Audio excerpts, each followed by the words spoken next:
Kinship, caste and class का one shot revision. ठीक है, तो जल्दी से फटाफट से आकर के सेशन को ज्वाइन करेंगे और ज्वाइन करते आपको एक ही काम करना है, सेशन को शेयर और लाइक करना है। चलिए बिना टाइम वेस्ट किए हुए हम चैप्टर को स्टार्ट करते हैं। और इस चैप्टर को स्टार्ट करने से पहले हमें यह देखना है कि मैडम इसमें हम क्या क्या चीजें कवर करने वाले हैं। तो बच्चे किनशिप क्या होता है, कास्ट क्या होता है, क्लास क्या होती है, राइट। तो किनशिप का मतलब होता है फैमिलीज, राइट। क्लास क्या होती है, उसकी कैटेगरीज, और इसका मतलब है क्लास का मतलब, कास्ट का मतलब उसकी जातीज। ठीक है, तो हम पूरे इस चैप्टर में किनशिप, फैमिलीज के बारे में कि किस टाइप की फैमिलीज होती थी, कास्ट के बारे में डिस्कस करेंगे और कौन कौन सी क्लास, कौन कौन सी कैटेगरीज में उनको डिवाइड किया गया था। क्लियर है? चलिए स्टार्ट करते हैं इसका इंट्रोडक्शन पार्ट से। ठीक है, तो ये इंपॉर्टेंट, ये जो टेक्सुअल ट्रेडिशन होते हैं बच्चे, क्यों इंपॉर्टेंट होते हैं? तो बच्चे देखो, बिना, जब तक हमारे पास कोई रिटन कंटेंट नहीं होता ना, तो उसकी एक ऑथेंटिसिटी नहीं होती है। क्लियर है? जब हमारे पास कोई रिटर्न में चीज होती है तो वो ज्यादा विश्वसनीय होती है, हम उस पर विश्वास ज्यादा करते हैं, भरोसा ज्यादा करते हैं। किसी ने मुंह से बोल दिया, उस पर वो कम रिलाई किया जाता है ना। वो किसी ने कुछ भी बोल दिया तो उसको इतना कंसिडर नहीं किया जाएगा जितना कि रिटर्न कंटेंट को किया जाता है। तो सबसे पहले अगर हम बात करें तो बात करते हैं हम किसकी? तो जैसे कि आपको पीछे ये सीन दिखाई दे रहा होगा, तो इस सीन को याद, जैसे आप इसको देखा होगा तो आपने एक ही चीज दिमाग में घूम रही होगी कि मैडम ये तो गीता वाला जो है वो सीन है, महाभारत वाला सीन है। बिल्कुल सही समझा आपने। जब भगवान श्री कृष्ण अर्जुन को उपदेश दे रहे थे, कौन सा उपदेश दे रहे थे? कर्मण्येवाधिकारस्ते मा फलेषु कदाचन। तो आपको भी वही काम करना है कि आपको कर्म करते रहना है, आपको पढ़ाई करते रहनी है और आपको रिजल्ट भी अच्छा ही मिलेगा। रिजल्ट देना, फल देना उनका काम है, भगवान का काम है। भगवान कहता है कि बच्चों तुम मेहनत करो, रिजल्ट देना मेरा काम है। ठीक है, तो आपको मेहनत करनी है। ठीक है, तो हमारे इस चैप्टर का नाम है kinship, caste and class. Okay, तो बच्चों पहले मैं थोड़ा सा यहाँ पर पीछे जो हमारा फर्स्ट चैप्टर था उससे हम इसको कनेक्ट करते हुए चलेंगे। देखो बच्चे, जब हड़प्पन सिविलाइजेशन का डिक्लाइनेशन हो गया था, जब वो पूरी तरह से नष्ट हो गई थी, तो कहीं ना कहीं से तो दोबारा शुरुआत होगी ना। तो वो शुरुआत कैसे हुई और ये जो डिक्लाइनेशन के बाद से और नई शुरुआत के बीच का जो टाइम पीरियड है, इसमें क्या हुआ होगा? क्वेश्चन दिमाग में जरूर आ रहा होगा। तो बच्चे इस टाइम पीरियड में जो ये बीच में गैप आया ना, तो उस गैप में यानी कि 1500 ईयर्स का जो गैप आया, तो इस गैप में क्या किया गया? इस गैप में हमारे वेदास को कंपोज किया गया, वेदों को लिखा गया, जिसको दो भागों में बांटा गया है, एक तो अर्ली वैदिक काल और एक लेटर वैदिक काल। ठीक है, तो अर्ली वैदिक काल में EARLY, अर्ली वैदिक पीरियड, और ये आ जाएगा आपका लेटर वैदिक पीरियड। तो इन वैदिक पीरियड में क्या किया गया है बच्चे? हमारे वेद पुराणों को लिखा गया, उसमें श्लोकों को मेंशन किया गया, किस वेद में क्या लिखा गया, ये सारी चीजें इस दौरान हो गई थी। अब बात ये आती है कि इस चैप्टर की जो बिगनिंग है वो ये इस बात के ऊपर डिपेंड करती है कि importance of the textual traditions. अब ये जो लिखा हुआ कंटेंट है बच्चे, ये हमारे कितने काम आता है? हम इस तरीके से, हम इसको जो है पूरी तरीके से एक क्या लेकर चलते हैं कि जो लिखा हुआ जो भी कंटेंट होता है, रिटन कंटेंट जो भी होता है, वो हमारे कितने काम आता है।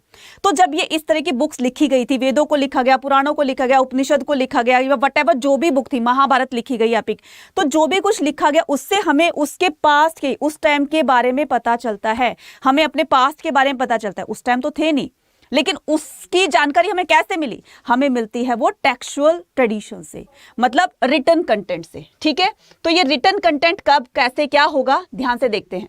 Historian often use textual tradition to understand the changes in economic and the political life process. बच्चे देखो, जब लिखा हुआ होगा तभी तो उसको डिस्क्राइब किया जाएगा ना। अब हमारे पास बुक होती है, तो बुक में जो भी रिटन कंटेंट होता है हम उसको पढ़ते हैं, वो दिमाग में जाता है, उसको हम समझते हैं, फिर अपनी लैंग्वेज में हम उसको अपने आंसर्स के दौरान लिखते हैं। तो ऐसे हमारे हिस्टोरियन को ये जो रिटन कंटेंट्स मिले, जो ये रिटन ट्रेडिशंस मिले, यहीं से पढ़ करके उन्होंने हमारी हिस्ट्री को रिकंस्ट्रक्ट किया। क्लियर है? ओके, तो महाभारत इज अ कॉलेजियल, महाभारत दुनिया का सबसे बड़ा एपिक है। क्या कहा मैंने? दुनिया का सबसे बड़ा एपिक है महाभारत। ठीक है, so Mahabharata is a colossal epic consist over the 10,000। इस महाभारत में 10,000 नहीं, 1 लाख। तो इस महाभारत में करीब करीब 1 लाख से ज्यादा श्लोकों को मेंशन किया गया है। जब इसको रियल में जब लिखा गया था ना, जब फर्स्ट टाइम इसको लिखा गया था, तब इसमें कितने श्लोक थे? तब इसमें 80,000 थे। कितने थे बच्चे? 80,000 थे जब इसको स्टार्टिंग में लिखा गया था। फिर धीरे धीरे इसमें ऐड करते चले गए और इसको अब हम कह सकते हैं कि मोर देन 1 लाख हाइम्स जो है, श्लोक जो है इसमें मेंशन हो चुके हैं। ठीक है, तो अगर क्वेश्चन आए कि कितने हाइम्स है इसमें, तो मोर देन 1 लाख कर देना, 1 लाख आएगा तो भी टिक कर देना, इसको गलत नहीं होगा। ठीक है, इट वॉज कंपोज, अभी महाभारत को कब कंपोज किया गया? तो करीब करीब period of the about 1000 years. ठीक है, तो आज से करीब हजारों साल पहले इसको लिखा गया था। हम कह सकते हैं इसको 500 BC ऑनवर्ड से इसको लिखना स्टार्ट किया गया था। पहले BC उल्टा चलता था ना, ठीक है, फिर उसके बाद 0 आ जाएगा, फिर 0 से 1 2 3 इस तरह से चलेगा। तो इसको 500 BC ऑनवर्ड्स लिखे जाना स्टार्ट कर दिया था। And some of the stories it contain may have been circulated even the earlier, और इसमें जितनी भी स्टोरीज, जितने भी हमें कथाएं, कहानी जो भी लिखी गई हैं, वो हमें उस टाइम के बारे में बताती हैं। ठीक है, चलिए नेक्स्ट अब मूव ऑन करते हैं। तो नेक्स्ट क्या कहता है? Kinship and the marriages. अब इसमें ना काफी सारे मतलब शादियों के, मैरिजेस के बारे में बताया गया। टोटल 8 मैरिजेस के इसमें बारे में बताया गया है। तो अकॉर्डिंग टू द धर्मसूत्र मनुस्मृति जो भी उनकी बुक थी, तो उसके अकॉर्डिंग 8 टाइप की मैरिजेस होती हैं, 8 टाइप की मैरिजेस होती हैं। ठीक है, तो 4 को गुड कंसिडर किया गया है, 4 को बैड कंसिडर किया गया। ठीक है, अब यहां पर देखिए, अब ये क्या होता है? Kinship and the marriages. Families are usually part and the larger network of the people. The term kinfolk is used to these. अब ये किनफोक क्या होता है बच्चे? किनफोक होता है ग्रुप ऑफ फैमिली। क्या होता है बच्चे? किनफोक होता है ग्रुप ऑफ फैमिली। अब ये ग्रुप ऑफ फैमिली किस तरह से नेटवर्क बनाती है, और उसी नेटवर्क से ये पूरी दुनिया चलती है, ये पूरी दुनिया बनी है। फॉर एग्जाम्पल कि मैं यहाँ पर रहती हूँ, मेरे रिलेटिव रहते हैं, ठीक है, तो मेरे रिलेटिव कहीं कहीं और भी रह रहे होंगे। तो इस तरह से हमारा जो नेटवर्क है कि एक फैमिली, अगर मान लीजिए यहाँ पर एक फैमिली रह रही है, एक फैमिली यहाँ रह रही है, एक फैमिली यहाँ रह रही है, एक फैमिली, अब इनका नेटवर्क जो है वो कहीं कहीं जाएगा, इनका नेटवर्क कहीं कहीं जाएगा। इस तरह से ना सिर्फ एक पर्टिकुलर, मैं अपनी फैमिली की बात कर रही हूँ, बल्कि ऐसे तुम लोगों की फैमिली होगी, तुम लोगों के रिलेटिव्स होंगे। तो इसी तरह का नेटवर्क जो है वो दुनिया को बनाता है, और यही क्या होती है? यही ग्रुप ऑफ फैमिली जो है वो किनफोक कहलाती है। ठीक है, किनशिप कहलाती है। तो family ties often regarded as the natural and the basis on the blood. अब ये जो फैमिलीज के जो मेंबर्स होते हैं, फैमिली के मेंबर जो होते हैं, फैमिली मेंबर्स जो होते हैं, उनके बीच में ना एक खून का रिश्ता होता है, एक ब्लड रिलेशन होता है। कुछ हिस्टोरियन मानते हैं कि अगर मान लीजिए किसी एक दादाजी की 2-3 बेटे हैं, ठीक है, और उनके भी बच्चे हैं, तो वो उनके कजन, जो आपस में जो बच्चे होंगे वो उनके कजन कहलाएंगे। आपस में एक दूसरे को कजन बोलेंगे कि मेरे कजन है, ये वो मेरे कजन है। तो कुछ हिस्टोरियन मानते हैं कि है तो एक ही फैमिली के, लेकिन उनके अंदर ब्लड रिलेशन नहीं माना जाता। दैट मीन्स कि वो सिबलिंग नहीं माने जाएंगे, जबकि कुछ हिस्टोरियन इसको मानते हैं। मतलब कि जैसे मान लीजिए आपके रियल ब्रदर सिस्टर हैं, कि आपके मम्मी पापा दोनों के एक ही हैं, आप भाई हो, एक बहन है आपकी, और कोई भी होंगे, तो उनके मम्मी पापा सेम हैं, तो वो क्या कहलाएंगे? वो सिबलिंग कहलाएंगे, वो रियल ब्रदर सिस्टर कहलाएंगे। अब जो आपके कजन हैं, तो वो आपके सिबलिंग नहीं कहलाएंगे, मतलब आपका उनके साथ कोई ब्लड रिलेशन नहीं है, वो किसी दूसरी फैमिली के, आप किसी दूसरी फैमिली को। लेकिन कुछ हिस्टोरियन इसको सही मानते हैं, कुछ इसको गलत मानते हैं। यहाँ पर लिखा है for instance some society regarded cousins as being blood relation, कि कजन का भी ब्लड रिलेशन होता है, लेकिन कुछ मानते हैं कि नहीं होता। अब यही बात किसमें बताई गई है? यही बात हम आगे चलकर वो जो हमारी कौरव और पांडव की आएगी उसमें बताया गया है कि है तो वो एक ही फैमिली के है ना, कुरु फैमिली के हैं, तो दोनों एक ही फैमिली से बिलोंग करते हैं, तो उनके अंदर जो है वो ब्लड रिलेशन है। लेकिन कुछ मानते हैं कि नहीं, वो दोनों अलग अलग हैं, वो जो दोनों जो है वो अलग अलग भाइयों की संतान है, तो उनके फैमिली रिलेशन, मतलब उनके ब्लड रिलेशन नहीं है। ठीक है। Ideal of patriliny. अब ये पैट्रिलिनी क्या होता है, मैट्रिलिनी क्या होता है? पैट्रिलिनी का मतलब होता है पी से पैट्रिलिनी, पी से पापा, मतलब हेड ऑफ द फैमिली कौन हो जाएंगे इसमें? फादर। ठीक है, और ये जो पैट्रिलिनी सिस्टम है, इसका मतलब ये होता है कि Mahabharata is a story about changing kinship relation. तो ये जो महाभारत की स्टोरी है ना बच्चे, ये क्या है? चेंजेस किनशिप रिलेशन, मतलब कि फैमिली के रिलेशन में किस तरह से चेंजेस होते हैं, महाभारत में वो दिखाया गया है। पहले एक थे, ठीक है, फिर वो धीरे धीरे जब वो बड़े होते चले गए, आपस में जब वो बचपन में थे तो एक साथ ही खेलते थे, एक साथ ही उन्होंने शिक्षा दीक्षा ली थी, गुरुकुल में गए थे एक साथ ही, तो सारी चीजें इकट्ठी कर रहे थे। लेकिन वो जैसे जैसे बड़े होते हैं वैसे वैसे उनके अंदर जो है समझ आती है और फिर उनको उनके एक के तो कौरवों के जो मामा शकुनी थे उन्होंने उनको जो है वो धीरे धीरे एक अलग रास्ते पर ले जाना स्टार्ट कर दिया, इधर वो अलग रास्ते पर चलने लगे।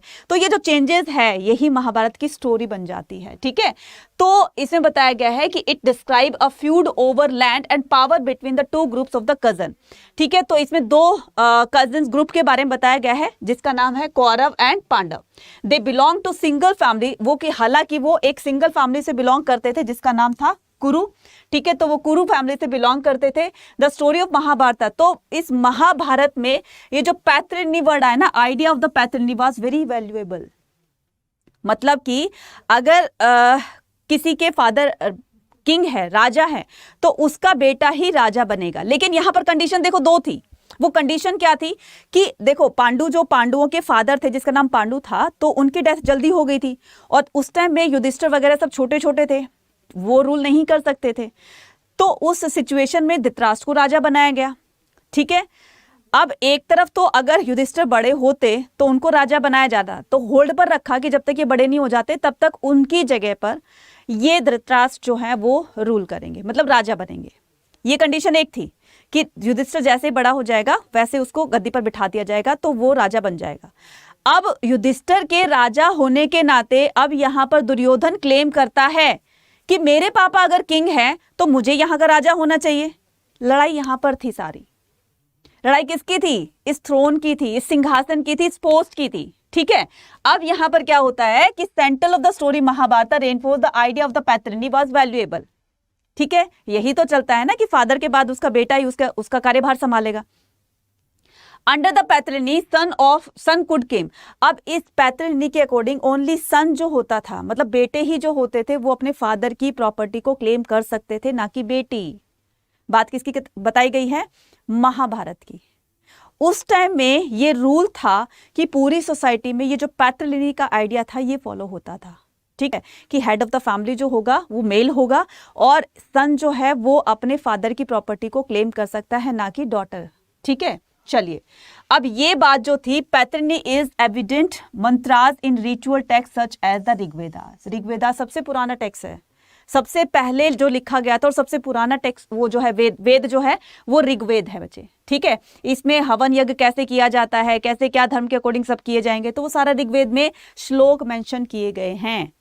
ठीक है, तो श्लोक मेंशन किए गए हैं, तो इसी पैतृनी का आइडिया जो है वो ऋग्वेद में भी मेंशन किया गया और वेद तो सभी मानते हैं उनको। ठीक है, तो उनकी बातों को सच माना गया और यही जो है ये जो रिचुअल्स हैं ये फॉलो किए जाते थे उस टाइम में। तो kinship and the marriage, many rules and the variety practices. ठीक है, तो सन वर इंपॉर्टेंट द। अब ये जो आर्यंस आए थे बच्चे, मतलब हड़प्पन सिविलाइजेशन खत्म होने के बाद जो आर्यंस हमारे मतलब उसको रिप्लेस किया था, हड़प्पन सिविलाइजेशन डिक्लाइन हो गई थी, तो बाद में ये आर्यंस आने स्टार्ट हो गए थे। फिर आर्यंस ने जहां पर बसना वसना स्टार्ट किया था तो धीरे धीरे करके उन्होंने अपना एक राज्य क्रिएट कर लिया। पहले छोटा था, फिर एक राज्य को अटैक करके दूसरे राजा क्या करते थे, अटैक करके अपना लैंड एक्सपेंशन करते थे। तो इस तरीके से देखा कि वो धीरे धीरे उनकी पॉपुलेशन भी बढ़ रही थी, उनका लैंड एक्सपेंशन भी हो रहा था, सब कुछ हो रहा था। ठीक है, अब बात यहां पर आ रही है कि सन were important in the country. तो ये जो सेक्रीफाइसेस हैं, सेक्रीफाइसेस मतलब ये जो एक तो हो गया कि बलिदान वगैरह, एक होता है जो हवन वगैरह करवाए जाते थे। आर्यन लोग इनमें बहुत ज्यादा विश्वास रखते थे और खास करके पुत्र की कामना के लिए वो बड़े बड़े यज्ञ भी करवाते थे। ठीक है, तो सन की बहुत ज्यादा इंपॉर्टेंस थी। ठीक है, son were important for the continuity of the पैतृ लाइनेज, कि आगे उनके फादर का वंश, उनका जो वंश चलाने वाला है वो होना चाहिए। तो पुत्र की कामना के लिए वो बड़े बड़े यज्ञ करवाते थे। अब आप एग्जाम्पल दे सकते हो, जैसे राजा दशरथ ने यज्ञ करवाया था तो उनके फिर वो 4 बेटे हुए थे, राम, लक्ष्मण और भरत और शत्रुघ्न, है ना, उनकी 3 रानियां थी। तो अब हम यहाँ पर ये देखेंगे कि खैर ये तो रामायण की है, तो इससे अलावा भी आप एग्जाम्पल दे सकते हो जो भी आपको सही लगे। सो डॉटर हैड नो क्लेम, तो यहाँ पर जो बेटी होती थी उनको क्लेम करने का राइट नहीं होता था, कि वो अपने फादर की प्रॉपर्टी को क्लेम नहीं कर सकती थी। ऐसा सिस्टम था ही नहीं कि बेटी तो ससुराल चली जाएगी, बेटी की शादी हो जाएगी, बेटी ससुराल चली जाएगी तो उसका कोई राइट नहीं अपने फादर की प्रॉपर्टी का, वो तो पराया धन है, उसको उसको प्रॉपर्टी लेने का क्या फायदा और प्रॉपर्टी देने का क्या फायदा, तो उसको बिल्कुल ही साइड कर दिया जाता था। ठीक है, the system is called exogamy, literally marriage the outside. अब देखो यहां पर बताया गया है कि daughter had no claim the resources the household marrying them into family outside in the kin was consider the desirable. देखो ये जो आउटसाइड यानी कि जो कास्ट से बाहर जो शादी होती है, डिजायरेबल शादियां होती है, उनको हमारे धर्मसूत्र और धर्मशास्त्र के अकॉर्डिंग जो है वो गलत माना गया है, बुरा माना गया है। जैसे आज के टाइम में जो लव मैरिज होती है ना, तो उसको शास्त्रों के अकॉर्डिंग बुरा माना गया है। जो अरेंज मैरिज होती है उसको अच्छा माना गया है। ठीक है, तो जो कास्ट से बाहर शादी होती है उसको क्या कहा जाता है? Exogamy. Girls and women belong to the high status. जो गर्ल्स, जो विमेन्स जो हाई स्टेटस यानी कि रॉयल फैमिली से, जो रिच फैमिली से बिलोंग करती थी, उनको पूरा राइट होता था अपने लाइफ पार्टनर को चुनने का। इसके लिए वो स्वयंवर्स वगैरह जो है वो रखते थे। ठीक है, तो स्वयंवर में जो उसको अच्छा लगा उसके गले में वरमाला डाल दी जाती थी, या फिर ऐसा होता था कि राजा, उसके पिता खुद जो है कोई टास्क रखते थे, तो बहुत ही मतलब डिफिकल्ट टास्क रखते थे, तो जो उस टास्क को कंप्लीट कर लेता था तो उसके साथ उसकी शादी हो जाती थी। और यही बात आपने एक एग्जाम्पल देकर मतलब एग्जाम्पल के तौर पर देख सकते हो कि अर्जुन ने चलती हुई मछली को नीचे देखना था, और चलती हुई मछली को, फिश को, उसकी आंख के अंदर जो है वो तीर मारना था, और उसने वो टास्क कंप्लीट कर दिया। द्रौपदी की शादी अर्जुन से हो जाती है।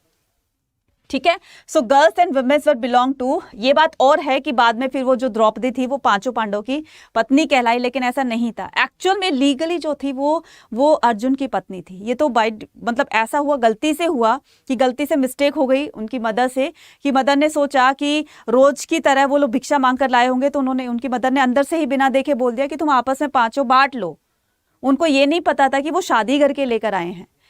तो अपनी मम्मी की कमिटमेंट जो है वो उनको झूठी ना हो जाए, उनकी कमिटमेंट जो है वो सही रहे, और वो उनकी कमिटमेंट को पूरा करके दिखाएंगे, इसीलिए वो पांचों पांडवों की पत्नी कहलाई थी। ठीक है, clear? Okay, so from the 500 BC the norms were compiled the Sanskrit text known as. अब हुआ क्या था कि 500 BCE की 500 ईसा पूर्व ये जो नॉर्म्स होते हैं, नॉर्म्स क्या होते हैं बच्चे? नियम होते हैं। ठीक है, सो ये जो नियम होते थे कि किस तरह से सोसाइटी में क्या क्या नियम होने चाहिए, इसके लिए ब्राह्मणों ने संस्कृत में धर्मसूत्र या फिर धर्मशास्त्र लिखा, जिसमें सारे जो धर्म के अकॉर्डिंग जो रूल रेगुलेशंस नियम बनाए जाएंगे वो इसमें लिखे गए, और इसी के अकॉर्डिंग सारी सोसाइटी को फॉलो करना होता था। ठीक है, now the most important such work the Manusmriti compiled. अब मनुस्मृति को कब लिखा गया? तो ये लिखा गया था 200 BCE से 200 CE के बीच में। अब आपको ये याद रखना है कि धर्मसूत्र को कब लिखा गया, मनुस्मृति को कब लिखा गया, वेदों को कब लिखा गया, ऋग्वेद को। तो ये आपको तीनों चीजें याद हो गई। फिर से एक बार मैं रिकैप कर देती हूँ। धर्मसूत्र को लिखा गया था फ्रॉम 500 BC। ठीक है, इसको कंपोज किया गया था।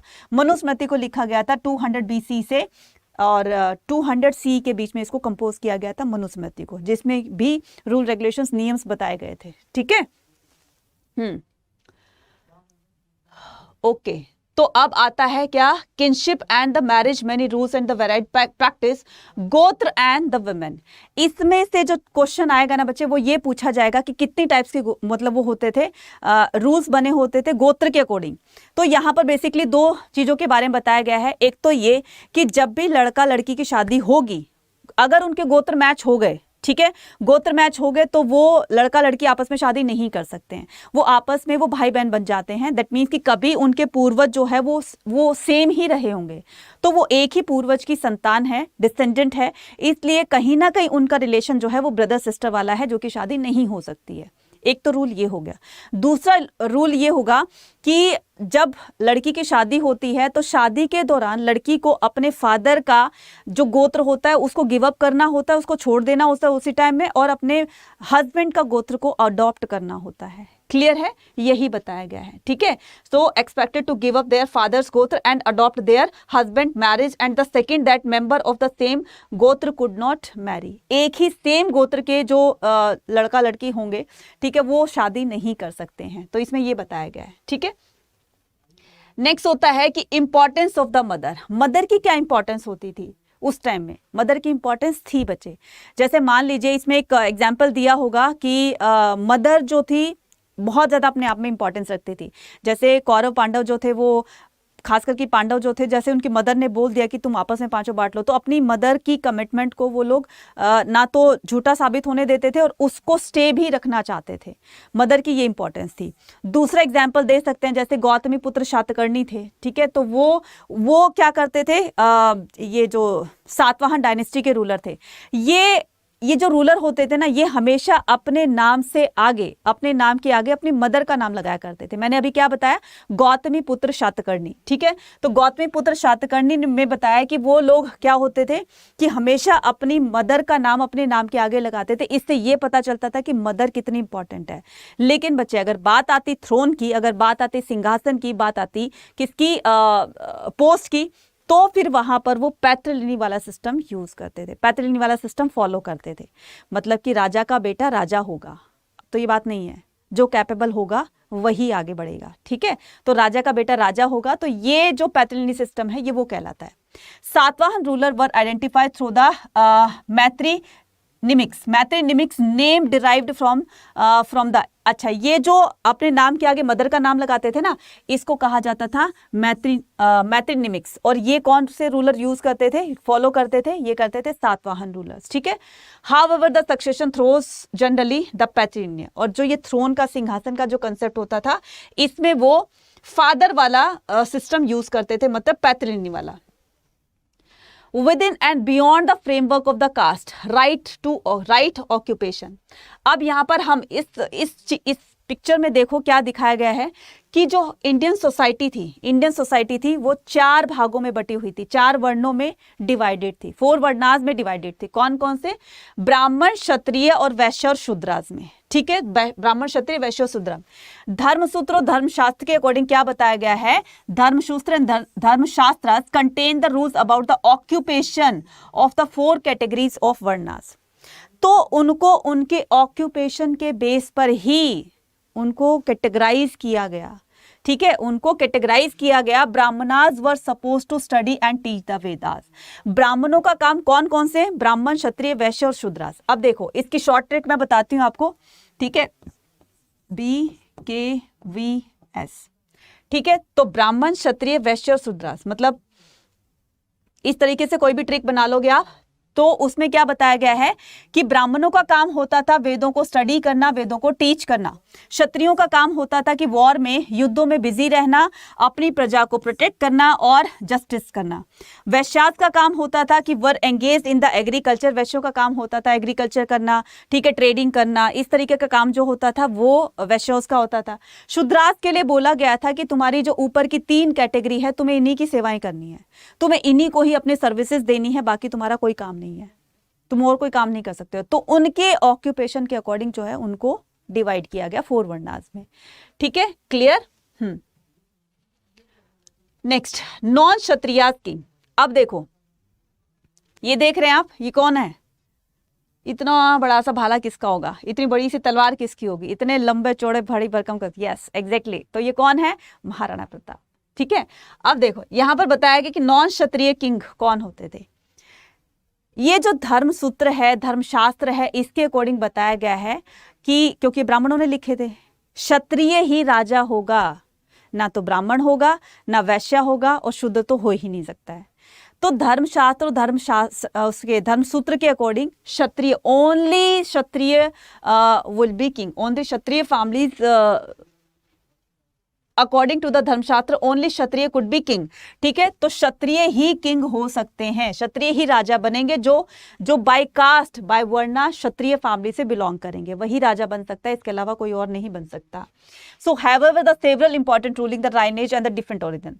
बुद्धिस्ट टेक्स्ट ये कहता है, बुद्धिस्ट टेक्स्ट में मेंशन किया गया है कि चंद्रगुप्त मौर्य कि वो एक क्षत्रिय फैमिली से बिलोंग करते थे, जबकि हमारे हिस्टोरियन, हमारे ब्राह्मण जी कहते हैं कि वो जो है, देखो क्षत्रिय बट ब्राह्मणिकल टेक्स्ट, लेकिन ब्राह्मणिकल टेक्स्ट के अकॉर्डिंग जो मौर्य डायनेस्टी थी वो लो ओरिजिन थी, मतलब कि नीची कास्ट की थी, ठीक है। Shunga Kanva immediate the successor of the Mauryas. इसके बाद मौर्य डायनेस्टी के डिक्लाइन के बाद ये आते हैं, इसको रिप्लेस करते हैं कौन, शुंग और कण्व, ठीक है, तो कण्व, ये दोनों डायनेस्टीज आती हैं और ये बाय कास्ट जो थी वो ब्राह्मण थी, ये भी तो राजा बने ना। इन्होंने इस बात को झुठला दिया कि यार कौन सी बुक में लिखा है कि क्षत्रिय ही किंग बन सकता है, हम करके दिखाएंगे, हम बन के दिखाएंगे, हम ब्राह्मण है और हम राजा बन के दिखाएंगे। और इन्होंने ये किया। जो ब्राह्मण थे, जो ये कौन थे, शुंग थे, और जो कर्ण थे, ये बाय कास्ट ब्राह्मण थे और ये भी तो राजा बने ना। इस मिथ को ब्रेक कर दिया। Other ruler such as the Shakas, अब ये शक रूलर्स आते हैं, ठीक है, जो कि सेंट्रल एशिया से आए थे, वर रिगार्डेड द मलेच्छा, इनको मलेच्छा बोला गया। किसने? अकॉर्डिंग टू ना ब्राह्मणिकल टेक्स्ट, ब्राह्मणिकल टेक्स्ट में इनको मलेच्छा बोला गया। क्यों? क्योंकि ये इंडिया के नहीं थे, इंडियन सब कॉन्टिनेंट के नहीं थे, ये आउटसाइडर थे, बाहर से आए हुए थे, इसीलिए इनको मलेच्छा कहा गया। ठीक है, ये जो मलेच्छा होते थे इनको मलेच्छा भी कहा जाता था, इनको बबेरियंस भी कहा जाता था, इनको आउटसाइडर भी कहा जाता था बाय द ब्राह्मणास। ब्राह्मण लोग इनको ये कहकर बुलाते थे। Clear? Within and beyond the framework of caste, jatis and the social mobility. ठीक है, अब देखो 4 तो वर्णास थे, ठीक है, 4 वर्णास थे, लेकिन इनकी भी तो बहुत सारी बच्चे सब जातीज होगी ना। अब मान लीजिए ब्राह्मण है, ब्राह्मणों की कोई कश्यप है, कोई वशिष्ठ है, कोई कुछ है, कोई कुछ है। अब इसकी भी बहुत सारी कास्ट होंगी, ब्राह्मणों की भी जातीज होंगी, मतलब ये तो एक अम्ब्रेला टर्म होगी ब्राह्मण, लेकिन इसकी ब्राह्मण में भी तो बहुत सारी जातीज दी होती है ना। क्लियर है? ऐसे क्षत्रियाज में, ऐसे वैश्याज में, ऐसे शूद्राज में। तो कुछ जाति ऐसी थी जो इन चारों वर्णों में फिट नहीं बैठती थी।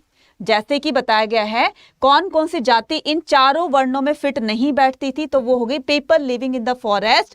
उनको क्या कहा जाता था? जो लोग जंगल में रहते थे उनको निषाद कहा जाता था। ठीक है, वो निषाद जाति के लोग जो थे वो इन चारों वर्णों में से किसी में फिट नहीं बैठते थे, उनको अलग कर दिया गया। ठीक है, उनको अलग कर दिया गया। गोल्डस्मिथ, स्वर्णकार जिसको कहते हैं, जिसको हम अपनी भाषा में सुनार कहते हैं, ठीक है, were classified as the jati by the Brahmanical authority as they did not easily fit into the 4-fold varnas. तो ये जो स्वर्णकार थे ये भी किसी जाति में फिट नहीं होते थे, इनको भी अलग रखा गया। तो कुछ जाति ऐसी थी जो कि किसी में, ना तो उनको ब्राह्मण में रख सकते थे, ना क्षत्रिय में रख सकते थे, ना वैश्य में रख सकते थे। ठीक है, अब बारी आती है किसकी? Society without the varna system. अब हम उन सोसाइटीज की, अब हम उन पीपल्स की बात करेंगे, उन लोगों की बात करेंगे, उन जातीज की बात करेंगे जो इन 4 वर्णों से अलग थी। फॉर एग्जाम्पल, अभी मैंने क्या बताया कि जो लोग जंगलों में रहते थे, फॉरेस्ट में रहा करते थे, उनको क्या कहा जाता था? निषाद कहा जाता था। इसी निषाद जाति से बिलोंग करते थे एकलव्य। ठीक है, जो गुरु द्रोणाचार्य के शिष्य कहलाते हैं। मतलब हालांकि उन्होंने उनसे शिक्षा दीक्षा नहीं ली थी, जस्ट उनकी मूर्ति बना करके और डेली जो है वो धनुष चलाने की, तीर चलाने की जो है प्रैक्टिस किया करते थे। और वो माना जाता है कि अर्जुन से भी बड़े धनुर्धारी थे। ठीक है, अगर गुरु द्रोणाचार्य इनका थंब नहीं मांगते तो ये अर्जुन से भी ज्यादा सर्वश्रेष्ठ दुनिया के धनुर्धारी माने जाते हैं। लेकिन इनकी कमिटमेंट थी, किसी गुरु द्रोणाचार्य की, भीष्म पितामह से कमिटमेंट करके आए थे कि मैं अर्जुन को दुनिया का सर्वश्रेष्ठ धनुर्धारी बनाऊंगा। फिर वो उनकी कमिटमेंट झूठी हो जाती। फिर इनका जो है वो टेस्ट भी लिया गया। वो टेस्ट कैसे लिया गया कि तुम जो है वो सामने से एक डॉग जा रहा है, बस उसकी आवाज को सुनना है तुम्हें, और मैं तुम्हारी परीक्षा लेना चाहता हूँ। फिर से आ गई परीक्षा, फिर से आ गया एग्जाम। ये पहले भी था, ये एग्जाम बच्चे पहले भी दिया करते थे। जो गुरु होते थे ना वो उनकी परीक्षा लेते थे। परीक्षा में पास हो गए तो तुम्हारे अच्छे नंबर मिल जाएंगे, दैट मीन्स कि तुम सक्सेस हो गए हो, गुरु का आशीर्वाद मिल जाता था। तो ये परीक्षा, ये एग्जाम जो है पहले भी लिया जाते थे। तो इनको टास्क दिया गया कि तुम्हें सामने से डॉग जा रहा है, ठीक है, और तुम्हें उसके मुंह को भेदना है, सिर्फ उसकी आवाज सुन करके। वो भाग कर रहा है, बहुत दूर है, सिर्फ उसकी आवाज सुनी है तो मैं देखता हूँ तुम कितने बड़े तीर मतलब क्या बोलेंगे उसको, कि तुम कितने अच्छे धनुर्धारी हो। तो बस उसकी आवाज सुनी और एकलव्य ने लगातार एक के बाद एक 7 तीरों से उस डॉग के मुंह को भेद दिया। और जब वो पास ऑन हो रहा था, ठीक है, ये शायद केस स्टडी आपकी उसमें बुक में भी दी है, जब पास ऑन हो रहा था तो उससे एकदम से सरप्राइज हो गए थे पांडव, और सारे आते हैं। और फिर जब तक तो है गुरु द्रोणाचार्य इनका राइट हैंड का थंब गुरु दक्षिणा में मांग चुके थे। ठीक है, तो इनको क्या बोला जाता था? For example the category such as the Nishada to which Eklavya belong. तो एकलव्य कौन सी जाति से बिलोंग करते थे? निषाद जाति से।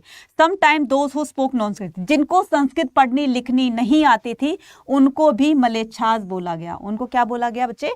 मलेच्छा बोला गया। एक तो जो सेंट्रल एशिया से आए थे, आउटसाइडर थे, शक रूलर, उनको भी मलेच्छा बोला गया। और जो संस्कृत पढ़नी लिखनी नहीं जानते थे उनको भी मलेच्छा बोला गया। ठीक है, within and beyond the framework, within and beyond the framework of caste, emergence of the varna system. तो ये किस तरह से वर्ण सिस्टम जो है इमर्ज होता है, ठीक है, So emergence of the Varna system, the Brahmanas consider some people as being outside system, classified the untouchables. ठीक है, तो कुछ को जो है वो बिल्कुल ही बाहर रखा गया, जिसको कहा गया अनटचेबल्स, यानी कि जो अस्पृश्य जाति के लोग होते थे, जो बहुत ही लो लेवल का काम करते थे, उनको अनटचेबल्स या उनको चांडाल बोला गया।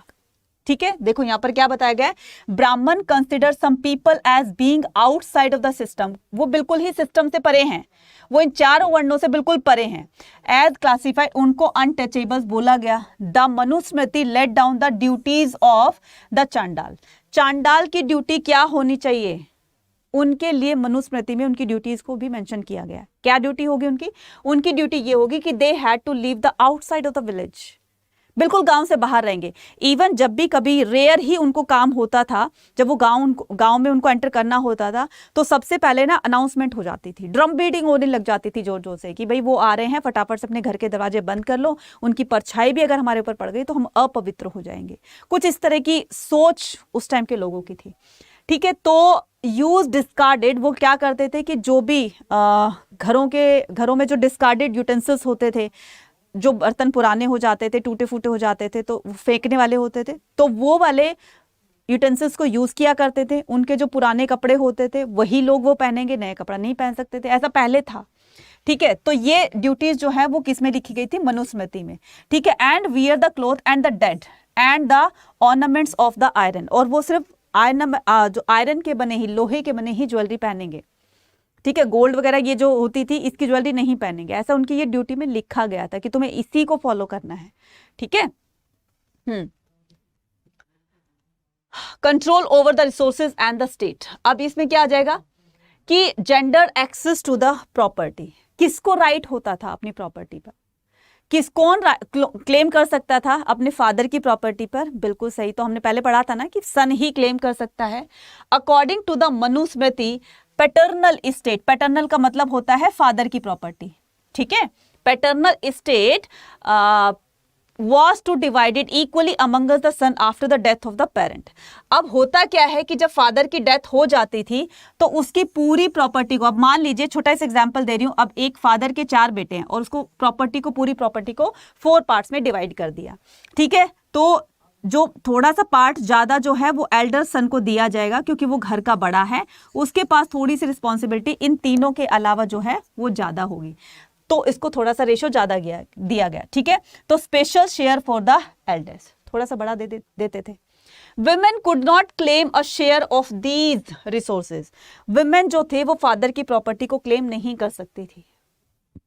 ठीक है, एक रेयर केस आपको ऐसा मिलेगा कि चंद्रगुप्त मौर्य की बेटी थी सेकंड की, जिनका नाम था प्रभावती गुप्ता।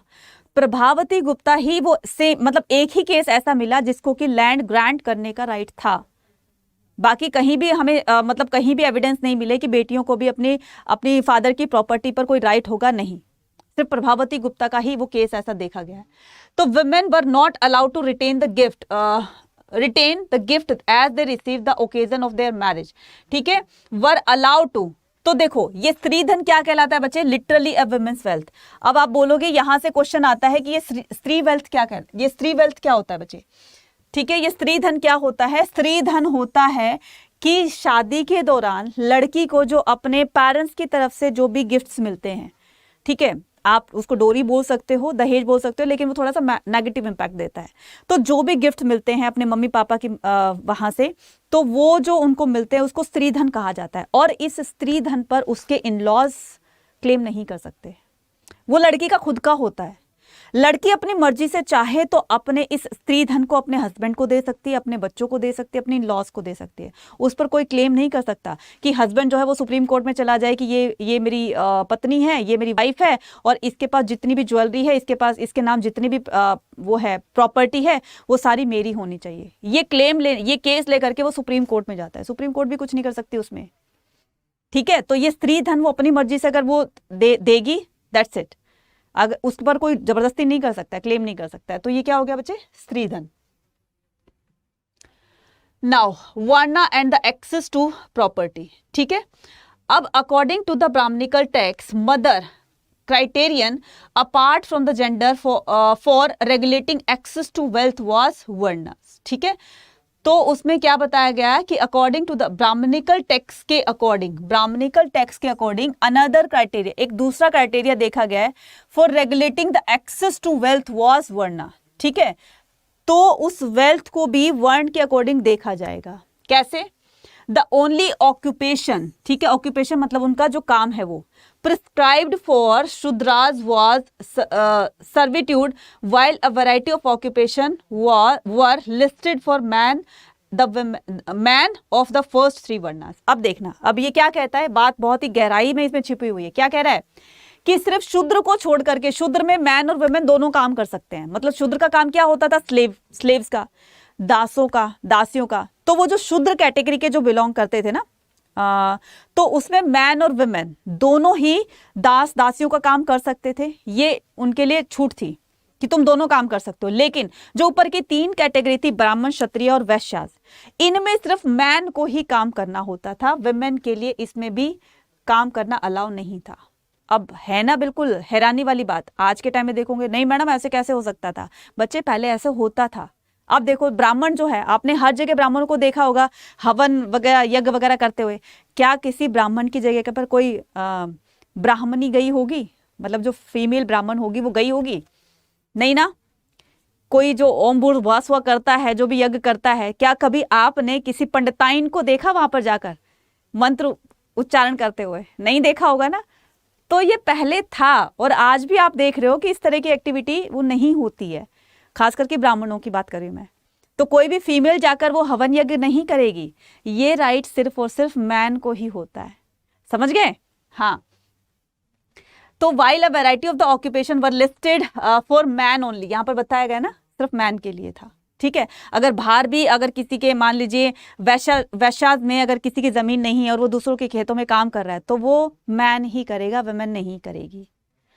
ठीक है, अगर कोई क्षत्रिय राजा होगा तो पहले तो यही था कि कोई रानी जो है वो राज्य नहीं कर सकती। पहले, बहुत पहले की बात कर रही हूँ। फिर तो तुमने ये जो बाहुबली वगैरह सब देखी होगी, इसमें तो जो थी वो महारानी एक थी। ठीक है, आज के टाइम में भी आप देख रहे हो क्वीन की जो है वो महारानी है। ठीक है, इंग्लैंड की क्वीन महारानी है, तो वो रूल कर रही है। तो कहने का मतलब ये कि पहले ऐसा होता था कि वुमेन्स को बहुत ही ज़्यादा एक मतलब बहुत हाई स्टेटस नहीं दिया गया था उनको। ठीक है, तो ना तो उनको काम करने का राइट था, सिर्फ उनकी ड्यूटी इतनी होती थी कि तुम्हें घर संभालना है, तुम्हें घर का काम करना है, तुम्हें बच्चे संभालने हैं, दैट्स इट, और कुछ नहीं करना। ठीक है, clear? Sharing the wealth and in an alternative scenario to the Varna system, people either claimed or were assigned status on the basis of their wealth. ठीक है, तो देखो कहीं कहीं पर ऐसा होता है कि उनके पास कितना पैसा है, उनका स्टेटस डिसाइड करता था वो। जैसे कि मान लो आज के टाइम में क्या है, आज के टाइम में पैसा बोलता है, ये पैसा बोलता है, वाकई में बोलता है ना। तो इसमें बताया गया है कि जिसके पास जितना पैसा है उसके हिसाब से उसका स्टेटस रखा गया है। चाहे वो लो कैटेगरी का है लेकिन उसके पास पैसा है तो भाई उसकी पूछ होगी, लोग उसको पूछेंगे, हाँ भाई क्या हाल चाल है, ठीक ठाक है, कोई दिक्कत कोई परेशानी तो नहीं है यार, हमसे भी कभी बात कर लिया करो, ऐसा होगा। लेकिन बच्चे एक और ऊंची कास्ट का है, ब्राह्मण है, कोई भी ऊंची कास्ट का है, उसके पास पैसे नहीं है, कोई पूछेगा भी नहीं उसको। यही रियलिटी है कि नहीं? तो यहां पर बताया गया है कि in an alternative scenario the varna system people either claimed were assigned status on the basis of their wealth. There were other situation, एक अलग सिचुएशन बताई गई है, where man who were generous were respected while those the miserly simply accumulated wealth themselves were disliked. उनको कोई पसंद नहीं करता था जिनके पास पैसा नहीं होता था, पहले भी और आज भी।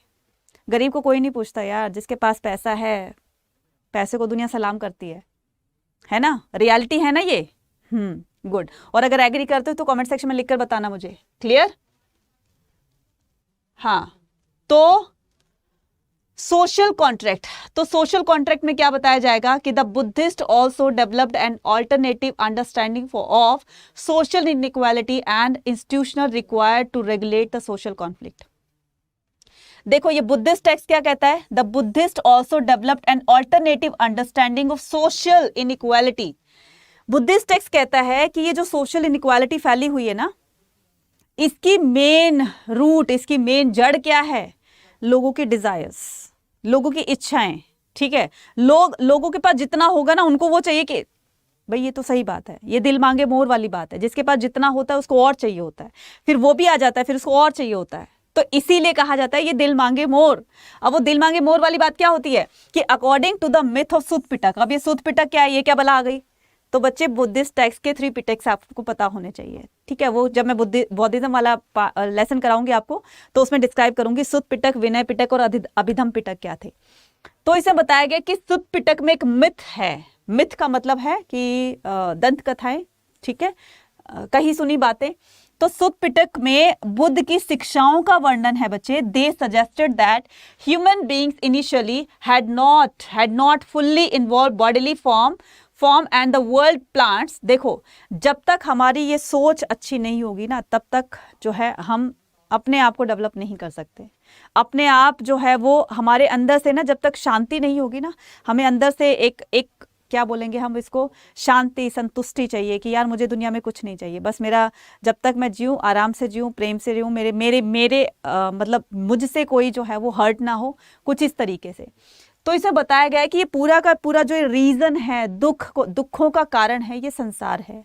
जब तक हम इस संसार में हैं तब तक दुख हमारे ऊपर आते रहेंगे। और दुखों का कारण उन्होंने क्या बताया है, दुखों का कारण बताया तृष्णा, मतलब कि डिजायर्स। जिस दिन इंसान की डिजायर्स ने अपने आप को उसमें कंट्रोल कर लिया ना, सामने से बहुत अच्छी, आपको बहुत सुंदर चीज दिखाई देती है, फिर हमारा मन करता है कि काश वो चीज हमारे पास होनी चाहिए, मन करता है ना, तो वो उस टाइम हमें अपने आप को कंट्रोल करना है। नहीं यार, मेरे पास जो है वो ठीक है, सही है, ठीक है, हाँ। तो there was the gradual deterioration of this state, human beings became the increasingly greedy, और इसी वजह से इंसान लालची बनता जा रहा है। उसके बाद जितना है उसको उतने में संतुष्टि नहीं है, सेटिस्फैक्शन नहीं है, उसको और चाहिए। इसमें हम सब लोग आ गए हैं, सभी लोग आ गए हम, और इसी से वो लालच अंदर मन में आता रहता है, ठीक है। So sequently the developed notion kinship based on the human choice with taxes the form payment services the rendered by the king। अब जो ये दास दासियां हैं या जो लेबर का काम करते हैं, उन्होंने अपने ऑनर के वहाँ पर काम किया, जो भी उनका मालिक होता है, फिर बाद में वो जो किंग होता है या जो उसका मास्टर होता है, फिर उसको पेमेंट करता है। तो इस तरीके से देखा ना कि किस सोसाइटी में किस तरह का सिस्टम जो है उस टाइम में फैला हुआ था। तो सबसीक्वेंटली दे डेवलप्ड अ नोशन का मतलब होता है सोच, of the kinship in family की सोच, based on the human choice with the taxes as form a form of the payment, ठीक है। तो वो अपने राजा क्या करता था, अब किसी की एग्रीकल्चर बहुत अच्छी हुई, प्रोडक्शन बहुत अच्छी हुई है, या मतलब एक तरह से पहले भी था और आज भी था, टैक्स को लेना होता था, रेवेन्यू टैक्स जो होता था, इसी से गवर्नमेंट की इनकम होती है और गवर्नमेंट उसी को वेलफेयर में लगाती है लोगों के। ये काम पहले भी था और आज भी है, ठीक है। नेक्स्ट आता है handling texts, historian and the Mahabharata, ठीक है। तो अब क्या आएगा कि historian examine whether texts were written in Prakrit. Historian ने एग्जामाइन किया, हिस्टोरियन ने पाया कि जो भी उनको रिटन कंटेंट मिले, जो भी उनको रिटन टेक्स्ट मिले, ठीक है, तो वो प्राकृत में, पाली में, तमिल में, ठीक है, द लैंग्वेज वर, अब ये जो तीनों लैंग्वेज थी ये लोकल लैंग्वेज थी, जो कि जो ये साधारण इंसान जो थे वो बोलते थे, और संस्कृत भी उस टाइम प्रचलन में थी। तो हमें जो सबसे पहले जो हमें टैक्सेस मिले, मतलब रिटर्न जो टैक्स ट्रेडिशन मिले, वो सारे के सारे हमें इन भाषाओं मिले, क्योंकि ये लोगों की लोकल लैंग्वेज थी, ठीक है, लोगों की लोकल लैंग्वेज थी। चलिए अब करते हैं, हम आगे चलते हैं कि लैंग्वेज एंड द कंटेंट। अब ये लैंग्वेज एंड द कंटेंट क्या होता है। लैंग्वेज जो थी, the version of the Mahabharata in Sanskrit, Sanskrit कौन से वर्जन में लिखी गई थी, संस्कृत कौन सी भाषा में लिखी गई थी, सॉरी अरे यार, महाभारत कौन सी भाषा में लिखी गई थी, संस्कृत भाषा में बचे। Although there are version in the other language well, सबसे पहले जो लिखी गई थी वो एक टिपिकल संस्कृत में लिखी हुई थी, ठीक है। फिर धीरे धीरे अब ये सिर्फ राइट जो है वो ब्राह्मणों को ही था, कि ब्राह्मणों को ही संस्कृत पढ़ने लिखने का राइट होता था, ठीक है। उसके अलावा कोई अदर जाति के लोग जो हैं, या तो फिर वो क्षत्रिय ही, अदर जाति के लोग जो थे, अदर वर्णास के लोग, उसको पढ़ लिख नहीं सकते थे, उनको राइट ही नहीं था। और विमेंस की तो बात ही छोड़ दो, उनको तो टच करना भी जो है वो अधर्म माना जाता था, ठीक है। तो ज्यादातर लोग इसको, क्योंकि सारे तो ब्राह्मण नहीं होते थे, फिर वो पढ़ेंगे लिखेंगे कैसे, तो जो संस्कृत पढ़ने लिखने का काम होता था ब्राह्मणों का ही होता था, इसलिए ज्यादातर लोग जो थे वो इसको पढ़ना लिखना नहीं जानते थे। ठीक है, सो उसके बाद जब ये संस्कृत में महाभारत लिखी गई तो लिखने के बाद फिर बाद में इसको अलग अलग भाषाओं में कन्वर्ट किया गया। जैसे मान लीजिए कि जब मुगल डायनेस्टी के रूलर्स यहाँ पर रूल कर रहे थे तो अकबर ने उसको रज्मनामा के नाम से उसमें फारसी भाषा में कन्वर्ट करवाया। किसको? महाभारत को। तो महाभारत संस्कृत में थी तो संस्कृत से उन्होंने फारसी भाषा में उसको कन्वर्ट, पर्शियन लैंग्वेज में उसको कन्वर्ट करवाया और फिर इसको बोला गया रज्मनामा। ठीक है, उसको बोला गया रज्मनामा। तो यहां पर मैं लिख देती हूं कि जो रज्मनामा थी उसको कंसिडर किया गया रज्म। ठीक है, रज्मनामा।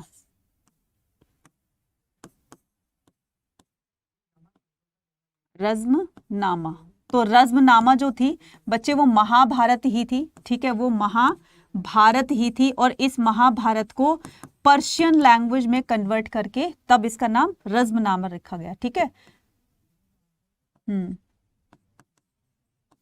ठीक है, पर्शियन लैंग्वेज में। Clear? Historian usually classified the content of the present text in the two board heads. There are the section of the contain two story.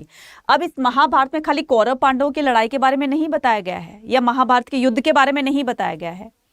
क्या बताया गया है? इसमें अलग अलग चीजों को भी डिस्क्राइब किया गया। फॉर एग्जाम्पल हर्डर्स लगा लीजिए, मतलब कि जो जंगलों में रहते हैं उनको भी डिफाइन किया गया है, जो अदर कैटेगरीज के लोग थे उनको भी डिफाइन किया गया है, वहाँ के जो लोग कैसे घरों में रहते थे उसको भी डिफाइन, मतलब हर पहलू से इसमें वाकिफ कराया गया है सोसाइटी को उस टाइम में। ठीक है, तो नरेटिव एज द सेक्शन। अब यहां पर देखना, there are sections of the contain the story. देखो यहां पर दो चीज होती है, एक तो वो होता है कि स्टोरी बताता है और कोई दूसरा लिखता है। तो जब इस महाभारत को लिखा गया था तो कोई और बोल रहा था और कोई और लिख रहा था। किसने लिखी महाभारत? कमेंट सेक्शन में मुझे लिखकर जरूर बताएंगे महाभारत किसने लिखी थी। सो महाभारत रिटन बाय डैश, तो वो डैश में आपको फिल करना है, कमेंट सेक्शन में लिखकर बताना मुझे। ठीक है, महाभारत किसने लिखी थी।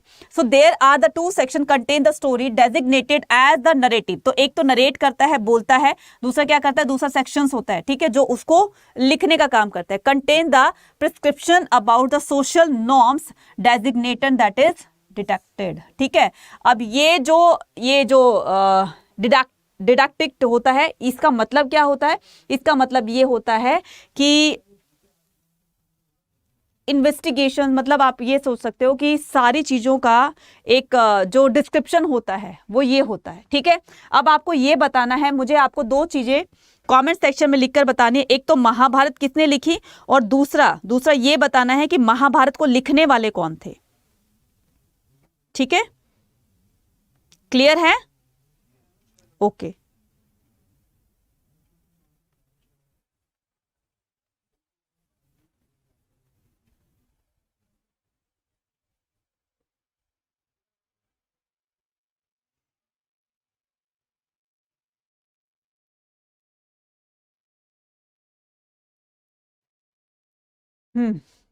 तो इसमें क्या आ जाएगा? That contain the prescription about the social norm.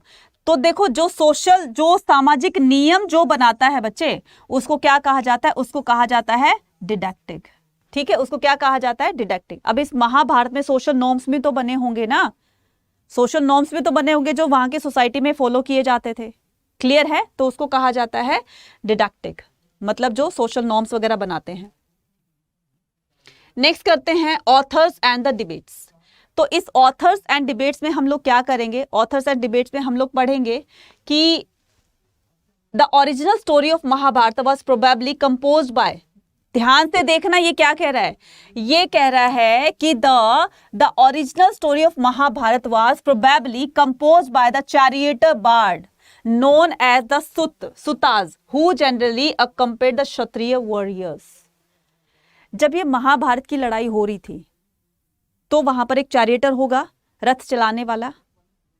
ठीक है, समझ गए ना मैं बात किसकी कह रही हूं? जैसे अर्जुन के सारथी कौन थे?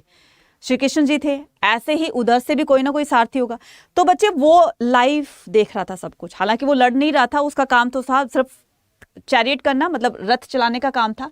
तो द ओरिजिनल स्टोरी, तो उसने सारी चीजों को अपनी आंखों से देखा, फिर उन्होंने किसी को बताया होगा, तब जाकर वो एक्चुअल में जो सीन उसने देखा वही तो उसने नरेट किया होगा और वही लिखवाया होगा। तो क्या कहते हैं, the original story of Mahabharata was probably, अब ये यहां पर ऐसे करना है, original story was probably compose by the charioteer bard. उसको क्या कहा था, चैरियटर बार्ड को क्या कहा जाता है, सुताज कहा जाता है, सुत कहा जाता है, ठीक है। Who generally accompanies the Kshatriya warriors, और ये क्षत्रिय वॉरियर्स थे, ठीक है। वॉरियर्स का मतलब होता है योद्धा। तो when the emergence of the chiefdoms such as the Kuru and Panchal Brahmanas took over, the story began to committed to the writing। फिर बाद में क्या हुआ कि कुरु और पांचाल और ब्राह्मण इन्होंने इसका चार्ज अपने हाथ में लिया और फिर इस पर कमिटमेंट किया कि हम इसको लिखने का काम करेंगे। इन द नेक्स्ट फेज, दूसरे फेज में क्या होता है, ये तो इसका फर्स्ट फेज था। दूसरे फेज में 200 BCE to 200 CE, the growing importance worship Lord Vishnu led to the identification of Lord Krishna, one who important figure in this epic। तो हमें भी पता है कि इस पूरे महाभारत में श्री कृष्ण का क्या रोल था, जो कि किसकी फॉर्म थी, विष्णु जी की, ठीक है। One of the important figure of this epic, इस ग्रंथ का जो मेन इंपॉर्टेंट टॉपिक एक कैरेक्टर था वो श्री कृष्ण का था, ठीक है। With him subsequently between the 200 to 400 CE large didactic section resembling the Manusmriti was added, और फिर बाद में इसको जितने भी नियम्स वगैरह बने हुए थे, रूल्स बनाए गए थे, वो सारे बाद में मनुस्मृति में ऐड किए गए। तो कहाँ से उन्होंने आइडियाज लिए, महाभारत से, जब इसको कंपोज किया गया था, ठीक है। हाँ, तो वैसे तो पता है मुझे कि तुम लोग आंसर कर दोगे और आंसर में क्या लिखने वाले हो मुझे ये भी पता है, लेकिन बच्चे ये आपके एनसीईआरटी में दिए हुए, तो इसको भी आपको नहीं करना। अगर इस तरीके का कोई सेंटेंस आता है तो आप उसमें लिख दोगे चैरियटर बार्डर को किस नाम से जानते हैं, तो उसको जानते हैं सुतास के नाम से, ठीक है। कुछ ऐसा भी माना जाता है कि इसको जो है महर्षि वेदव्यास ने लिखा था, गणेश जी इसको नरेट कर रहे थे तो उन्होंने लिखा था, कुछ ऐसे भी बताया गया है। तो खैर जो भी है, हमें तो अपने एनसीईआरटी के अकॉर्डिंग चलना है, ठीक है। हाँ, तो search of the convergence next आता है कि the Mahabharata like any major epic, ठीक है। महाभारत जैसे मेजर एपिक, मेजर ग्रंथों को contain the vivid description of, इसमें क्या क्या चीजों के बारे में वर्णन किया गया है महाभारत में, सुनना। इसमें बताया गया बैटल, इसमें बताया गया है फॉरेस्ट के बारे में, प्लेसेस एंड द सेटलमेंट, सारी चीजों के बारे में उसको डिस्क्राइब किया गया है, ठीक है। 1951 और 52 में क्या किया गया था, एक आर्कियोलॉजिस्ट थे जिसका नाम था बीबी लाल, इन्होंने हस्तिनापुर की खोज की थी। देखो, BB Lal and the exhibited the site at the village name जिसका नाम था हस्तिनापुर, और ये कहां पर है बच्चे, मेरठ डिस्ट्रिक्ट में। यहां से भी क्वेश्चन पूछा गया था CUT 2022 में। तो आपको क्या करना है, फिर से मैं बताती हूँ कि 1951-52 में क्या किया गया था, एक आर्कियोलॉजिस्ट थे जिसका नाम था बीबी लाल, तो इन्होंने एक गांव की खोज की, उस गांव का नाम था हस्तिनापुर, और ये गांव कहां पर है, विलेज कहां पर है, मेरठ डिस्ट्रिक्ट में, जो कि यूपी में।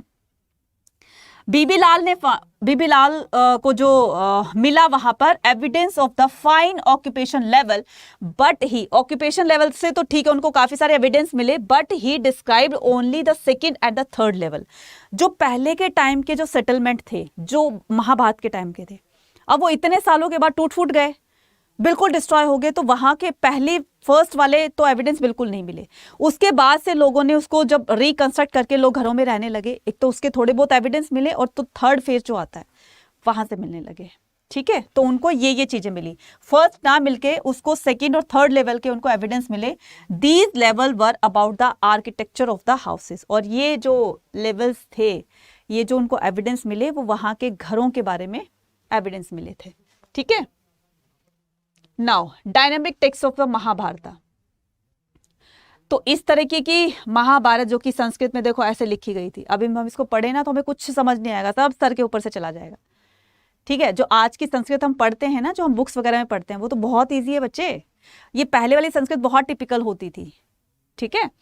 हाँ, तो Mahabharata can be consider as the dynamic text, Mahabharata को एक डायनामिक टेक्स्ट के बारे में भी, मतलब उसमें उसके लिए भी बोला जाता है।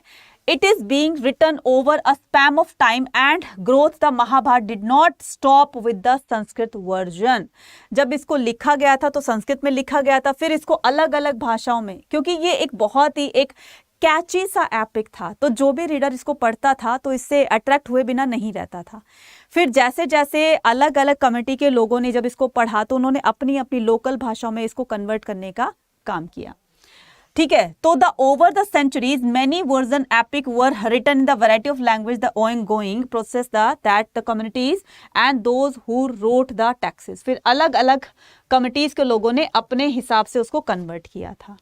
ठीक है, अब यहाँ पर क्या हो गया कि अब हमने एक क्विक रिवीजन ले लिया है पूरे चैप्टर का। अब हम बात करते हैं थोड़ी सी काम की।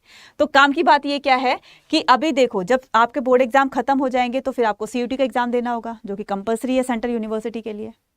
ठीक है, तो अभी अड्डा 24/7 की तरफ से ये फ्रेश बैच निकाले गए हैं, तो आप इनमें से कोई भी बैच में आप एनरोल कर सकते हैं जिसमें आप CUT के लिए बहुत अच्छी तैयारी कर सकते हैं। और जो आपका एक सपना है कि आपको आपके ड्रीम कॉलेज में एडमिशन मिल जाए, मेरा DU में हो जाए, मेरा BHU में हो जाए, मेरा जामिया में हो जाए, मेरा वहाँ पर हो जाए, तो इस ड्रीम यूनिवर्सिटी में एडमिशन पाने के लिए आपको हमारे साथ जुड़ना होगा हमारे इन बैचेस के थ्रू।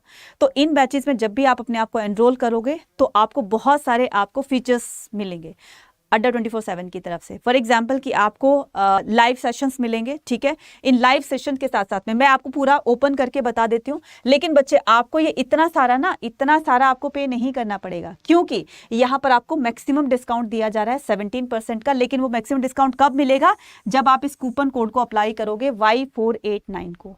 ठीक है, तो इस Y489 को कूपन को अप्लाई करके फिर आपको 17% का डिस्काउंट मिल जाएगा। और अभी जो हमारी कोशिश ये रहेगी कि आपके बोर्ड एग्जाम से पहले हम एकदम क्विक रिवीजन करा दें पूरी तरीके से। जहां पर आपके 40 नंबर आने हैं तो इन बैचेस के थ्रू आप 40 से अबाव ले सकते हैं, आप 80 तक पहुंच सकते हैं। ठीक है, चलो 80 तक मत मानो, ठीक है, तो 60-70 तक तो पहुंच सकते हैं। तो something is better than nothing बचे। लेकिन आप क्विक रिवीजन लेकर जाएंगे तो ऐसा नहीं कि उसका फायदा ही नहीं होगा आपको, भाई कुछ तो फायदा होगा, इतना नहीं तो इतना सा तो फायदा होगा ना। तो जल्दी से बच्चे आपको क्या करना है कि जल्दी से जल्दी अपने बोर्ड एग्जाम से पहले इन कोर्सेज में से किसी भी कोर्सेज को अवेल करना है। और इनकी वैलिडिटी आपके CUT के एग्जाम तक रहेगी, उसके बाद तक रहेगी। मैं ये नहीं कह रही कि इनकी वैलिडिटी खत्म हो जाएगी, क्योंकि इनकी वैलिडिटी जो है वो पूरे 9 मंथ की है। इसके अलावा आप मॉक टेस्ट भी परचेज कर सकते हैं, सैंपल पेपर, और ये ई बुक से परचेज कर सकते हैं। मैक्सिमम डिस्काउंट के लिए आप कोड यूज कर सकते हैं Y489। तो चैनल पर जितने भी बच्चे नए हैं तो सबसे पहले चैनल को सब्सक्राइब करना है, क्योंकि अभी एग्जाम आ रहे हैं और आपको बहुत तैयारी करने की जरूरत पड़ेगी। तो यहाँ पर आपको सबसे पहले क्या करना है, सब्सक्राइब करना है चैनल को, कमेंट करना है, शेयर करना है और लाइक करना है। अब मैडम इसको खरीदने का थोड़ा सा प्रोसेस बता दीजिए, कैसे इसको परचेज कर सकते हैं। तो आपको कुछ नहीं करना बच्चे, अड्डा की ऐप पर जाना है। अगर आपने ऐप को डाउनलोड किया है तो बहुत अच्छी बात है, नहीं तो गूगल पर जाएंगे, अड्डा 24/7 टाइप करेंगे और यहाँ पर फर्स्ट ऑप्शन पर क्लिक करेंगे। फिर यहाँ पर आपका आएगा एक ऑल कोर्सेज पर। ठीक है, तो जैसे आप ऑल कोर्सेज पर क्लिक करेंगे यहाँ पर आएगा अंडर एंट्रेंस ग्रेड। आपको इसमें बच्चे 12th का भी करवाया जा रहा है पूरा, क्योंकि देखो CUET में पूरा 12th का ही सिलेबस आ रहा है। कुछ जो आपके कटे हुए मतलब जो डिलीटेड पोर्शन है, जो CBSE की तरफ से आपके बोर्ड एग्जाम में नहीं आ रहे हैं, वो चैप्टर भी आपको CUET में कवर करने होंगे। ठीक है, और हम लोग करवाएंगे वो सारा कवर। ठीक है, तो ये आपको क्या करना है, अपने आर्ट्स की स्ट्रीम पर जाना है। तो जैसे आपने आर्ट्स की स्ट्रीम पर गए तो इस तरह से आपको काफी सारे कोर्स जो हैं वो दिखाई देंगे। ठीक है, काफी सारे कोर्स आपको यहाँ पर दिखाई देंगे। कोई भी कोर्स को आप परचेज कर सकते हैं। अभी नया जो है फ्रेश बैच आने वाला है। ठीक है, तो जल्दी से जल्दी आप इसमें एनरोल करेंगे अपने आप को। ये है बच्चे, देखो महापैक है, ये विदाउट बुक है, मतलब कि इसमें सिर्फ आपको प्रिंटेड बुक मिलेगी। और ये है आपका विद बुक, इसमें प्रिंटेड बुक के साथ साथ में आपको फिजिकल बुक भी मिलेगी। इसके साथ साथ में अगर मान लीजिए मैं इसके फीचर्स बताऊं तो ये है कि इसमें कि ज़्यादा से ज़्यादा मतलब आपको बार बार एक उसमें बैच में इन्वेस्ट नहीं करना पड़ेगा। CUET के एग्जाम के बाद तक भी आपके पास ये वैलिडिटी रहेगी महापैक की। सभी CUET के बैचेस जो अड्डा की तरफ से निकलेंगे वो सारे बैचेस का एक्सेस आपको मिल जाएगा। मतलब आपने एक बार कोर्स खत्म कर लिया तो नए बच्चों के साथ फिर से आपको रिवीजन करने का मौका मिल जाएगा। तो आपसे फिर बार बार आपको पे नहीं करना पड़ेगा। फिर वो भी खत्म हो जाएगा, नए बच्चे फिर से थर्ड टाइम आएंगे तो आप उसमें भी एनरोल कर जाओगे। मतलब आपने एक बार इन्वेस्ट किया और आपको बार बार रिवीजन अलग अलग बच्चे नए बच्चों के साथ आप ज्वाइन होकर के एक रिवीजन अच्छी से कर सकते हैं। समझ गए मेरे कहने का मतलब। तो मैं क्या कर रही हूँ, और आपको इसमें बुक भी दी जा रही है, ठीक है, बुक भी दी जा रही है। तो ये देखिए इसमें 1000 आवर्स की क्लास है, 449 इसमें टेस्ट सीरीज होंगी आपकी और 319 बुक्स होंगी, ठीक है। इसमें एक नहीं बल्कि 6 सब्जेक्ट्स आपको दिए जा रहे हैं। तो बच्चे एकदम से जब आपके पास आपके ऊपर सीयूटी का प्रेशर आएगा ना कि बहुत इतना सारा पहाड़ जितना सिलेबस होगा, टाइम बहुत कम होगा। इसलिए ये टाइम ऐसा है जिसमें कि आप क्लास 12th की भी और सीयूटी की दोनों की तैयारी कर सकते हैं, ठीक है। तो आपको जो बुक दी जा रही है ऐसा नहीं है कि उस बुक से कुछ आएगा ही नहीं, भाई वो भी तो 12th की है, वो भी आपके सब्जेक्ट की, और यही सब्जेक्ट्स आपके उसमें भी आ रहे हैं, सीयूटी में भी आ रहे हैं। तो जितना जल्दी करोगे बोर्ड एग्जाम के लिए भी और प्लस सीयूटी के लिए, दोनों के लिए आप बेनिफिशियल रहोगे, ठीक है। इसका सबसे बड़ा फीचर ये है, ये देखो, access all the CUT batches, सभी बैच का एक्सेस आपको मिल जाएगा, ठीक है। तो यहाँ पर सारी चीजें आपको देखने को मिलेंगी। अब इसको परचेज कैसे करना है, इसको परचेज करना है, आप यहाँ पर जाएंगे, परचेज के ऑप्शन पे जाएंगे यहाँ पर, और फिर क्या करना है, फिर ये आपसे पूछेगा एक कूपन कोड, ठीक है। तो आपको यहाँ पर क्या लगाना है, जो मैंने अभी आपको कूपन कोड बताया है, कौन सा, Y489, ठीक है, Y489।